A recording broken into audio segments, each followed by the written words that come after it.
Hello students, welcome back to my YouTube channel. So in today's lecture, we will discuss importance of pH in everyday life.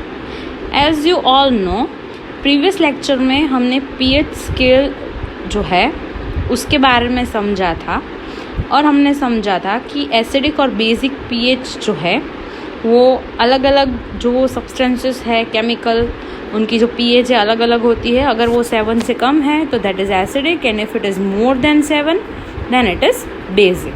Okay, तो इसके साथ ही हमने कुछ examples देखे थे अलग अलग सब्सटेंस की pH के. तो हम यहाँ पे इम्पोर्टेंस के बारे में बात करेंगे कि ये जो pH है that means power proteins of hydrogen उसकी हमारी एवरीडे लाइफ में क्या इम्पोर्टेंस है. So we will start from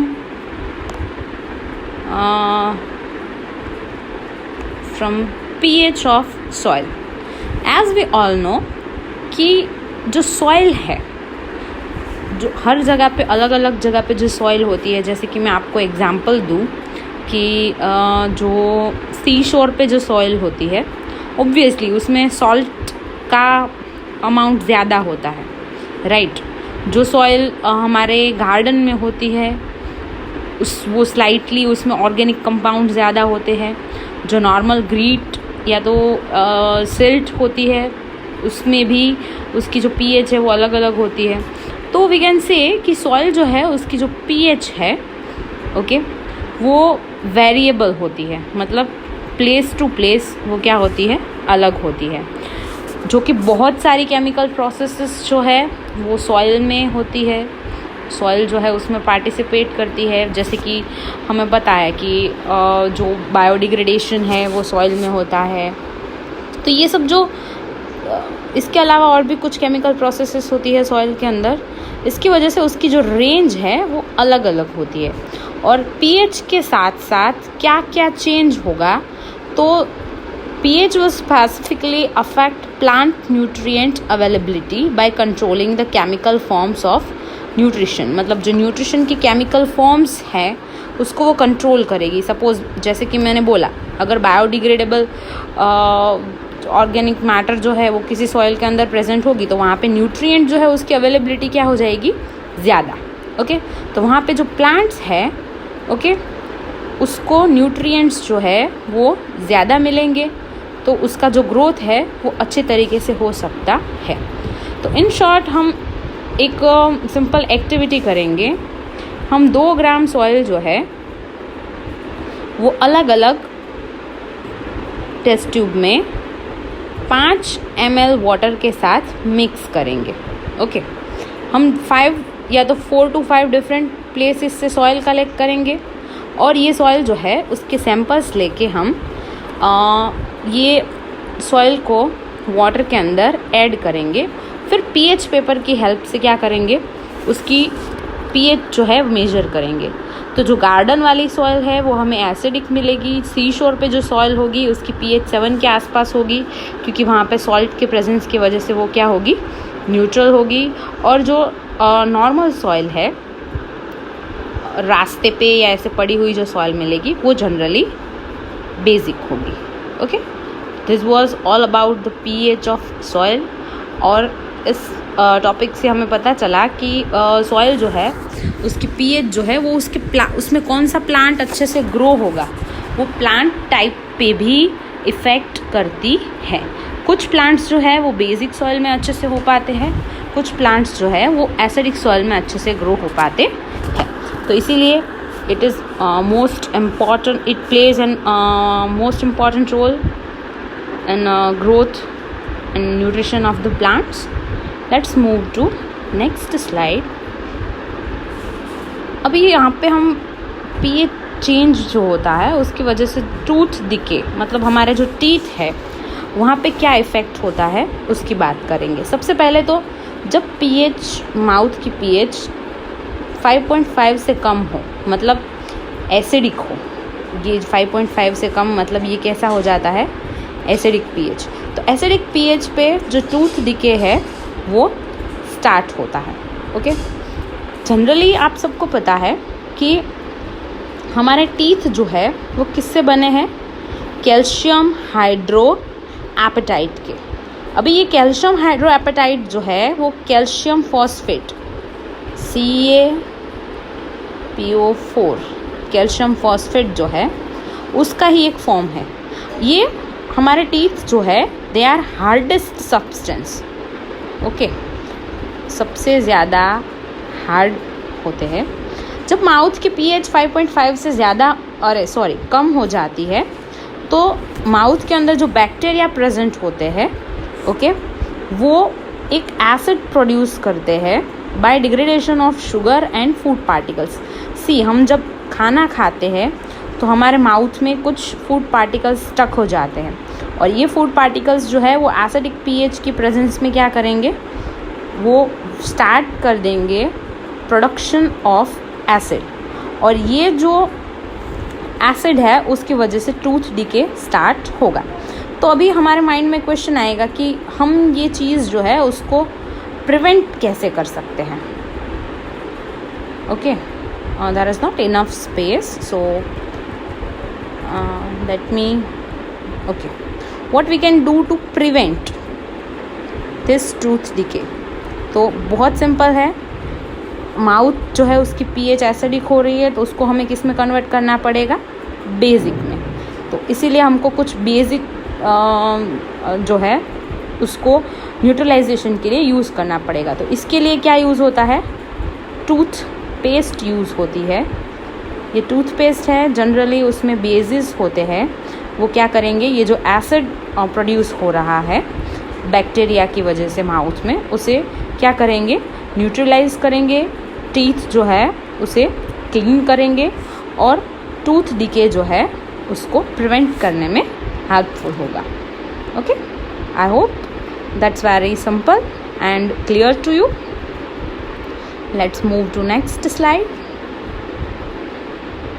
pH in our digestive system. I know this is not that much visible, but मैं वन बाय वन आपको सिर्फ concept समझना है। आपको इतना समझना है कि जो माउथ के अंदर सलाइवा है उसकी pH जो है वो एसिडिक रेंज में होती है स्लाइटली, ओके। अपर स्टमक जो है उसकी pH जो है वो और ज़्यादा एसिडिक होती है। लोअर स्टमक जो है उसकी सबसे ज़्यादा एसिडिक 1.5 से 4 के बीच में होती है, और जो इंटेस्टाइन है वहाँ पे बेसिक pH होती है। क्यों? क्योंकि वहाँ पे बाइल जूस जो है वो ऐड होते हैं, ओके। इसकी वजह से इंटेस्टाइन में pH जो है जनरली बेसिक होती है। और स्मॉल इंटेस्टाइन में वी ऑल नो कि स्मॉल इंटेस्टाइन के अंदर बाइल से ऐड होंगे, लिपिड जो है उसका डाइजेशन होगा तो pH स्लाइटली एसिडिक बेसिक होगी, ओके। और ये जो चेंज है pH में, जो वेरिएशन है, ओके, pH जो है that vary from place to place in digestive system itself. तो इसका क्या रोल है? हर एक जो एंजाइम होता है, जो डाइजेशन एंजाइम्स क्या होते हैं पहले वो मैं आपको शॉर्ट में बता देती हूँ। हमने हमारा 6th चैप्टर जो था उसमें हमने पढ़ा था लाइफ प्रोसेसेस में कि एंजाइम्स वो होते हैं जो क्या करते हैं, फूड जो है उसका डाइजेशन करते हैं। हमने डाइजेस्टिव सिस्टम में ये पढ़ा था। You can go back and see that particular video, okay. तो ये एंजाइम जो है उसको प्रॉपर एसिडिक एनवायरनमेंट या तो बेसिक एनवायरनमेंट रिक्वायर होता है। जैसे कि मैं अगर एमाइलेज की बात करूँ, माउथ के अंदर जो प्रेजेंट होता है, I am showing it with parrot colour. Saliva में जो एमाइलेज होता है जनरली वो ऐसे कुछ उसको एसिडिक या बेसिक रिक्वायरमेंट नहीं होती है एनवायरनमेंट की, बट जो स्टमक के अंदर प्रोड्यूस होता है, जो प्रोटीन के डाइजेशन के लिए ज़रूरी है, ओके, पेप्सिन, उसको एसिडिक pH चाहिए। दैट्स वाई स्टमक की pH कैसी होती है? एसिडिक। इसके बिल्कुल ऑपोजिट इंटेस्टाइन जो है उसके अंदर लिपिड जो है उसका क्या होगा? डाइजेशन। तो लिपिड के डाइजेशन के लिए जो लाइपेज होता है, ओके, उसे बेसिक एनवायरनमेंट की रिक्वायरमेंट होती है। तो ये बेसिक एनवायरनमेंट रिक्वायर जो है उस रिक्वायरमेंट वो फुलफ़िल होती है। जो लिवर होता है वहाँ से बाइल जूसेस आते हैं, उसको ऐड करते हैं। तो ये pH का रोल हुआ हमारे डाइजेस्टिव सिस्टम में, ओके। कभी कभी क्या होता है, स्टमक के अंदर एसिडिक pH जो है वो तो डाइजेशन करती है, बट कभी कभी एसिड जो है वो एक्सेस एसिड प्रोड्यूस हो जाता है, तो पर्सन जो है उसको एसिडिटी हो जाती है। तो एसिडिटी के केस में उस पेशेंट को या उस पर्सन को कुछ एंटी एसिड दिए जाते हैं, जिसमें generally milk of magnesia MgOH twice, ये एक बेस है, ओके, या तो हम इसे एंटा एसिड भी कह सकते हैं। ये यूज़ होता है एसिडिटी जो है उसे क्योर करने में। ये क्या करेगा, ये बेस जो है वो न्यूट्रलाइज कर देगा एसिडिक इफेक्ट को, एसिड की, और जो पर्सन है उसे क्या करेगा, वो हेल्पफुल होगा टू फील नॉर्मल। ओके, तो this was the pH in our digestive system. Let's move to our next slide. यहाँ पे pH जो है उसका रोल है, and that is related to plants and animals. Okay, through chemical welfare. सबसे पहले आपने देखा होगा कि कभी किसी को हनी बी स्टंग करती है, ओके, तो बहुत ईचिंग होती है। ओके, क्यों? What is the reason? See, bee sting leaves an acid which cause pain and irritation. Okay, ये जो एसिड है उससे पर्सन को वो जब स्किन के कांटेक्ट में आएगा, जब बी स्टक करेगी तो पर्सन को बहुत ही पेन और इरिटेशन होगा ड्यू टू दिस एसिड। तो इसको न्यूट्रलाइज करने के लिए क्या यूज़ किया जा सकता है? Mild base. Okay, mild base में we can use baking soda. Okay, as we all know it's simplest base. Baking soda जो है उसको अगर लगाया जाए, ओके, तो जो स्टिंग हेयर है नीटल के, ओके, वो क्या करेंगे, मेथेनोइक एसिड की वजह से पर्सन को एकदम बर्निंग और पेन कॉज करेंगे। तो simply with help of baking soda we can neutralise that particular acid and this will give relief to the person at the area of stung of honey bee. Okay, तो ये जो बीज वगैरह है वो अपने सेल्फ डिफेंस के लिए, देखो कोई पर्सन जो है उसे हार्म ना पहुंचाए, कोई एनिमल या कोई भी एक्सटर्नल सोर्स, इसीलिए वो ऐसे यूज़ करते हैं इसे as a protection. Okay, person को डर लगेगा कि अगर हम हनी बीज को कुछ हार्म पहुंचाने का ट्राई करेंगे, ओके, तो क्या होगा, वो हमें स्टंग करेगी और उससे it will cause severe pain and irritation. Okay, I hope that is clear to you. Very simple. So we'll switch to our next slide. Okay, so we are done with our topic, which is importance of pH in our everyday life. अभी हम कुछ बात करेंगे regarding salts. हम बात करेंगे जो salts की pH है उसके बारे में। Just wait for second. Okay, जब हम डिस्कस कर ही रहे हैं पीएच को, ओके, और उसकी इम्पोर्टेंस को, तो हमें सॉल्ट्स के बारे में भी, उसकी पीएच जो है वो हमेशा सॉल्ट्स न्यूट्रल नहीं होते। ये मैंने आपको एक लेक्चर में पहले थोड़ा एक्सप्लेन किया था, इतना डिटेल में हम नहीं जा पाए थे, एंड आई टोल्ड यू कि हम नेक्स्ट हमारे जो लेक्चर्स है उसमें हम डिस्कस करेंगे। तो पीएच जो है सॉल्ट्स की वो कैसे इफ़ेक्ट करती है, सॉल्ट्स जो है वो कौन कौन से है, इन सब के बारे में हम यहाँ पे अच्छे से समझेंगे। सबसे पहले सॉल्ट के यहाँ पे कुछ एग्जांपल दिए हैं, calcium carbonate, calcium hydroxide, calcium phosphate, calcium vanadium oxide.